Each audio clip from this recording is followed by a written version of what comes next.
Class हम आगे बढ़ते हैं।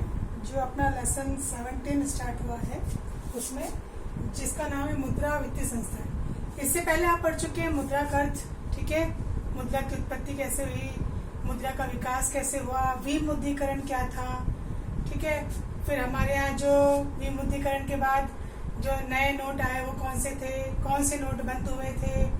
फिर हमारे जो भारतीय रुपया है उसका जो साइन क्या है, प्रतीक चिन्ह उसका क्या है, इन सब की जानकारी। फिर मुद्रा का विकास विभिन्न चरणों में, वस्तु विनिमय, धातु मुद्रा, पत्र मुद्रा, ठीक है।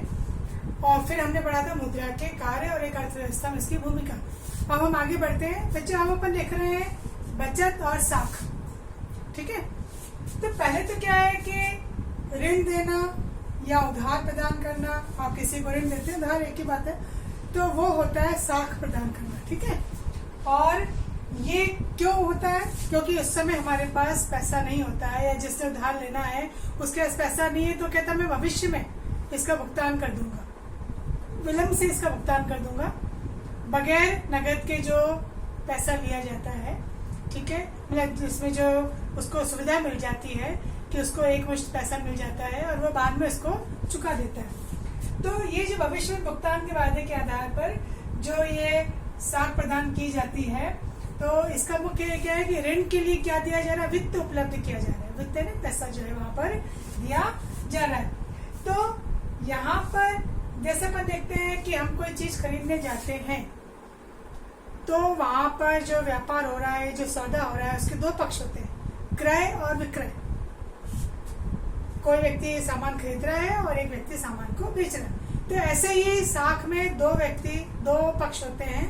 एक तरह से क्या है, ये दो लोगों के बीच की सहमति है। अगर अपन कहें कि ऋण की परिभाषा क्या है, ऋण किसे कहते हैं, तो ऋण क्या है, दो व्यक्तियों के बीच की सहमति है, जिसमें एक तो है उधार लेने वाला और एक है उधार देने वाला। तो दोनों के बीच की आपसी सहमति है, जिसमें एक व्यक्ति उधार दे रहा है, ठीक है, और सामने वाला उस उधार को आगे चुकाने का जो वादा दे रहा है, उसके आधार पर दोनों का एक सहमति का जो एक स्थिति बन जाती है, उससे अपन कहते हैं साख प्रदान करना। तो इस तरह से इसमें भी दो पक्ष होते हैं। तो यहाँ पे बात कर रहे हैं कि भाई जैसे बचत और साख क्या है। बचत क्या है? जो हमारी इनकम है उसमें से जो चीज हम बचा लेते हैं वही हमारी बचत है। मतलब हमने जो पैसा आया उसका जो उपयोग किया, जो आय थी हमारी, उसका जो हमने उपयोग किया, उसमें से भी जो हमने बचा लिया वो हमारी आय में से क्या हो गई, हमारी बचत हो गई, ठीक है। तो उपयोग पर आय का आधिक्य, मतलब हमने पैसा बचा लिया, वो हमारी क्या हो गई, इनकम हो गई, ठीक है। जैसे बिजली है, बिजली की बचत करना ही बिजली की वो है, कमाई है, मतलब बिजली की जो कहती है उत्पत्ति है। क्योंकि हम जितनी बिजली बचाते हैं उतनी ही बिजली का उत्पादन होता है, मतलब उसकी जो है उसकी खपत कम होती है। ये सब क्या है, बचत है। तो यहाँ पर अपन बच्चों पहले तो कुछ परिभाषा देखेंगे, ठीक है, फिर हम आगे 2-3 उदाहरण देखेंगे। यहाँ पर एक आ रहा है वित्तीय मध्यस्थ, जो व्यक्ति सौदे में भूमिका निभा रहा है। जैसे कि हमने बात की थी बैंक की, कि बैंक में एक व्यक्ति जिसके पास अतिरिक्त धन है, जैसे हमने बचत की बात की, तो वो अपना अतिरिक्त धन कहाँ जमा करा रहा है, बैंक में। और जिसको अतिरिक्त धन की आवश्यकता है वो भी कहाँ आ रहा है, अपने आवश्यकता के लिए बैंक में आ रहा है। तो बैंक क्या हो गया, दोनों की आवश्यकताओं को पूरा करने वाला एक वित्तीय संस्थान हो गया, जिसको अपन वित्तीय मध्यस्थ भी कहते हैं। बैंक है, सहकारी समितियां हैं, इस तरह से जो है। और गांव देहात में अगर अपन देखते हैं तो वहां पर जो जमींदार, साहूकार इस तरह से हुआ करते थे, ये भी वित्तीय मध्यस्थ के रूप में आए। ये क्या करते हैं, दो पक्षों को जोड़ने वाले एक सेतु ने पुल का कार्य, मध्यस्थ का कार्य यहाँ पर ये करते हैं। किसके बीच में, जमाकर्ता और उधार लेने वाले, ठीक है। क्योंकि आपका पैसा जमा है बैंक में, ठीक है, और उसको लेने के लिए जो आ रहा है व्यक्ति, वो ऋण लेने आ रहा है, तो बैंक अपना ही पैसा जो होती है वो उसको ऋण के रूप में देती है। हमें जो है बचत में ब्याज मिलता है, और ऐसे जो ऋण लेता है उसको भी ऋण के ऊपर ब्याज देना पड़ता है। तो ऋण देने वाले ऋण जो लेते हैं उनको ज्यादा ब्याज देना पड़ता है, और हमें इसका जमा पे उसके मुकाबले कम ब्याज मिलता है। तो दोनों के बीच का जो अंतर होता है वो बैंक की इनकम है, बैंक की आय कहलाती है। तो उचित ब्याज दर पर बैंक या सहकारी समितियां जो होती हैं ये ऋण प्रदान करती है। तो ये जो वित्तीय मध्यस्थ है, इनमें ये सब काम होते हैं। फिर आता है वित्तीय समावेशन। जो समाज के कमजोर वर्ग हैं, गरीब वर्ग हैं, पिछड़े वर्ग हैं, ठीक है, यहाँ पर कमजोर वर्ग हैं, उनको जिनकी निम्न आय है, कम आय है, उनको वित्तीय सेवाएं देना। सरकार की तरफ से आपने देखा होगा ऋण प्रदान किए जाते हैं, ठीक है।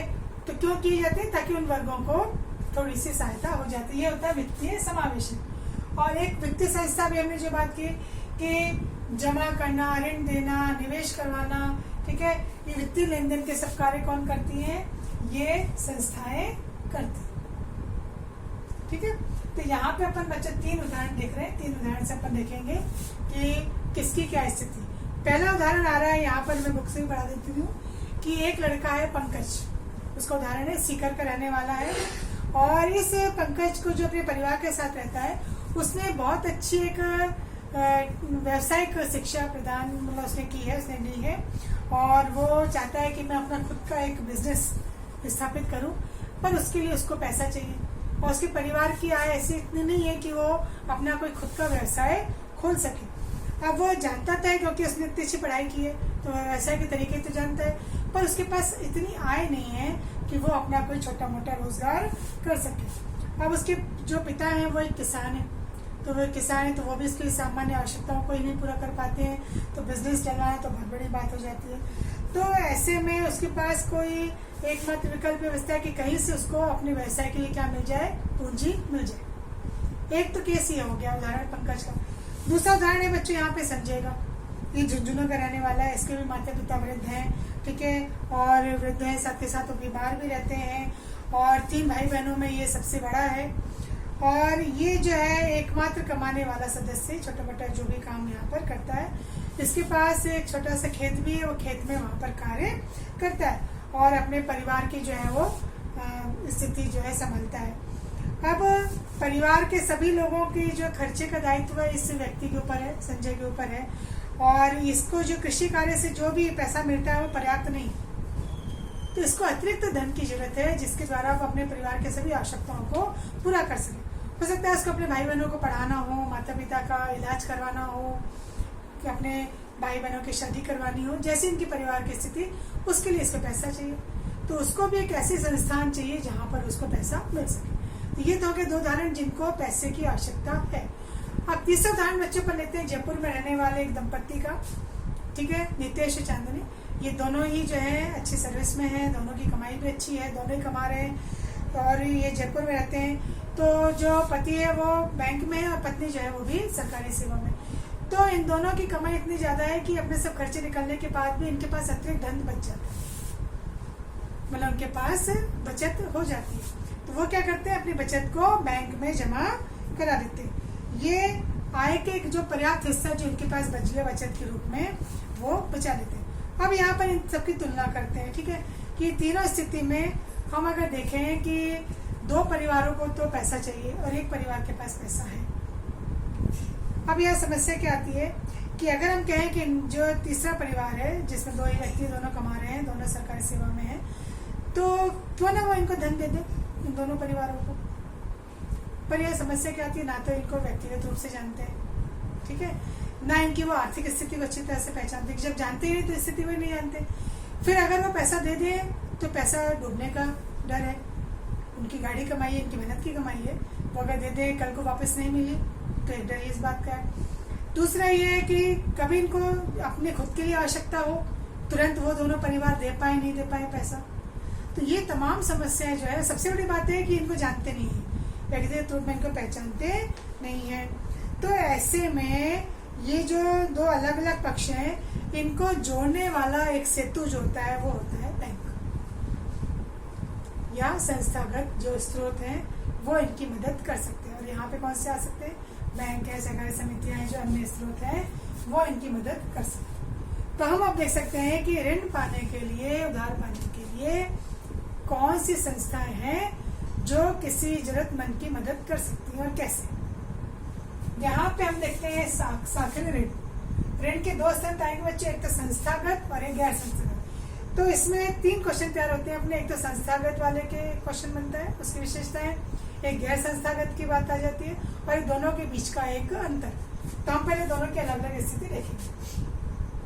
सबसे पहले संस्थागत, ये संस्थाएं जो होती हैं पंजीकृत होती हैं, मतलब इनका रजिस्ट्रेशन होता है, ठीक है।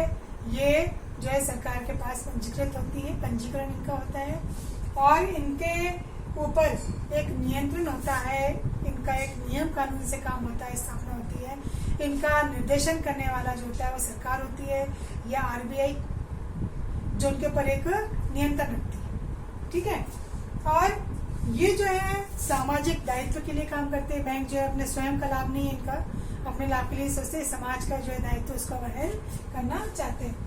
इनका काम क्या है कि ये जो कमजोर वर्ग के लोग हैं इनको भी साथ प्रदान करना, इनको वित्तीय सेवाएं प्रदान करना, मतलब जो भी जरूरतमंद आ रहा है उसको जो यहाँ पर वो साथ देते हैं। इनकी ब्याज दर कम होती है, ब्याज दर कम होती है, और इनका सारा जो भी काम होता है सारा लिखित में होता है। इसलिए एक काम इनका अपन ये भी कह सकते हैं कि इनकी जो सारी प्रक्रिया है वो बहुत कठिन होती है, क्योंकि बहुत सारे कागजातों की जरूरत पड़ती है। उसके बाद ये ऋण देते हैं, या पर इसको लोन कहते हैं, जिसको देते हैं, और धीमी प्रक्रिया भी होती है।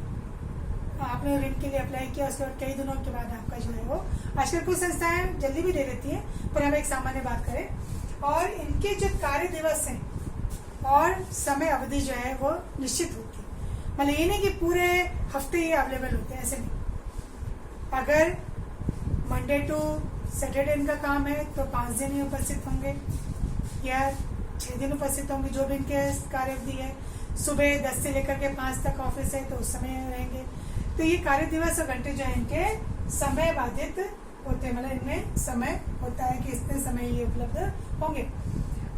पर इनका जो कार्य होता है इतना लिखा पढ़ी का होता है, सब फेयर में होता है काम पूरा, तो ये किसी प्रकार के शोषण नहीं करते, मतलब यहाँ किसी का शोषण नहीं होता। अब हम बात करते हैं जो अन्य संस्थाएं जो सरकारी नहीं है, तो सबसे पहली बात तो इनके कोई पंजीकरण नहीं होता है, ठीक है। इनकी गतिविधियों के ऊपर कोई नियंत्रण रखने वाला नहीं होता है, कोई ऐसी संस्था नहीं जो इनका कार्य जो है इसके ऊपर नजर रखे। फिर ये किसी के नियंत्रण में, किसी के नियमन में, किसी के निर्देशन में काम नहीं करती है। यहाँ पर इनके साथ समय की कोई बाधा नहीं है। अब इसमें कौन लोग आते हैं? इसमें देखो आते हैं गांव में अपने के जमींदार है, साहूकार है, ठीक है। कोई आपका मालिक है जहाँ आप काम करते हैं, मिल मालिक हो सकता है, दुकान का मालिक हो सकता है, आपके रिश्तेदार हो सकते हैं, आपके पड़ोसी हैं, आपके दोस्त हैं, आपके जान पहचान वाले, जिनसे आप कभी भी जाकर के और पैसा ले सकते हैं। तो ये यहाँ पर समय की बाधा नहीं होती, कहीं पर भी आप इसको ले सकते हैं। और इनकी गतिविधि अगर अपन कहते हैं बहुत जटिल होती है, धीमी होती है, तो इसमें लोचशीलता होती है। लोच में फ्लेक्सिबल, क्यों? क्योंकि चूंकि हो सकता है ये आपकी जान पहचान वाले हैं, आपके गांव के भी हो सकते हैं, तो उनको आपकी आर्थिक स्थिति के बारे में पता है और आपकी पुरानी जान पहचान है, तो अगर आप समय पे नहीं भी चुका पाए तो आपको आगे ढील दे देते हैं, जबकि बैंक नहीं देगा। बैंक को आपको हर महीने की अगर किस्त बन गई है तो आपको किस्त देनी ही पड़ेगी, ठीक है। यहाँ पर आप जो है डिले नहीं कर सकते, जबकि गांव देहात में या आपकी जान पहचान वाले में आप उसको रिक्वेस्ट करके आगे भी बढ़वा सकते हैं। तो ये लोचशीलता होती है। इनकी प्रक्रिया सरल सीधी होती है, ज्यादा लिखा पढ़ी नहीं होती, न ये ज्यादा रिकॉर्ड रखते हैं किसी चीज का। कई बार तो मौखिक रूप में ही जो है बात हो जाती है और उसका कोई रिकॉर्ड यहाँ पर रखा नहीं जाता है। फिर भी इनके ऊपर एक आरोप लगते हैं कि ये हेरा फेरी रिकॉर्ड होगा, जैसे कई बार फिल्मों में आपने देखा होगा या कई लोगों ने किसी के साथ सुना भी होगा कि इस तरह से उनके साथ शोषण होता है, ठीक है। जो अनपढ़ लोग हैं उनके कर्ज लेते हैं कम, वहाँ पे लिख दिया जाता है लिखा पढ़ी में ज्यादा, और ब्याज तो जो है बढ़ते जाता है, मूल रकम जो है उतनी की उतनी रहती है। तो इस तरह से शोषणकारी गतिविधियों में संलग्न रहते हैं, कई बार अनुचित साधनों का प्रयोग भी ये कर सकते हैं। तो ये जो है गैर और संस्थागत के जो है कार्य करने के तरीके हैं। तो यहाँ पे हमने मुद्रा में साख का अर्थ देखा, बचत का अर्थ देखा, वित्तीय संस्थान, वित्तीय संस्थाएं, वित्तीय समावेशन और ऋण प्राप्ति के उदाहरण देखे हमने कि जिसको आवश्यकता है वो कैसे ऋण लेते हैं, बैंक की क्या भूमिका होती है, और ऋण प्रदान करने वाले जो संस्थागत और गैर संस्थागत स्रोत है उनके बीच का अंतर।